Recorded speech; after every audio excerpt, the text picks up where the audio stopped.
کار بازسازی و مراقبت آرامگاه شخصیت مهم و تاریخی کشور سلطان شهاب الدین غوری در ولسوالی دهیک غزنی و دیوار احاطوی تپه سردار در مرکز این ولایت آغاز شد.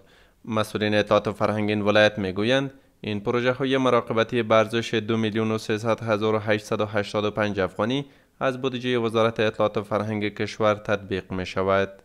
خوشبختانه نن مو همدغه پروژه چې د سلطان شهاب الدین غوري رحمت الله علیه مقبره او د دې ترڅنګ د تپه سردار سیم یا کومپنس چې د سیلابونو په مهال باندې تخریب شوي وو د هغو دواړو پروژو افتتاح وه. په ټوله کې د دغو پروژو هغه مالی لګښت 2,03,815,000 افغانۍ دی چې د اطلاعات کلتور وزارت له خپلې بودجې څخه ورکړل شوی دی او انشاءالله د شاوخوا 2 میاشتې کې حدودو کې به کار پای ته ورسیږي. باشندگان محل میگویند با بازسازی مکانهای تاریخی در ازدیاد بازدید کنندگان تاثیر مثبت خواهند داشت.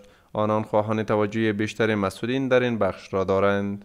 ډیر خوشحاله یو، خیر دی چې دولت هم ډیر خوشحاله یو، د اطلاعات او فرهنګ له رئیس صاحب چې خوشحاله یو، د شرکت له انجینرانو ډیر خوشحاله یو، ښه کار کوي.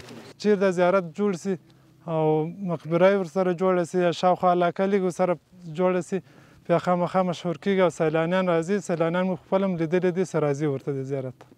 آرامگاه سلطان شهاب الدین غوری در ولسوالی دهیک غزنی موقعیت دارد که به گفته مسئولین اطلاعات و فرهنگ غزنی این اداره در نظر دارد 7 الی 8 آبادی تاریخی دیگر را نیز ترمیم کنند.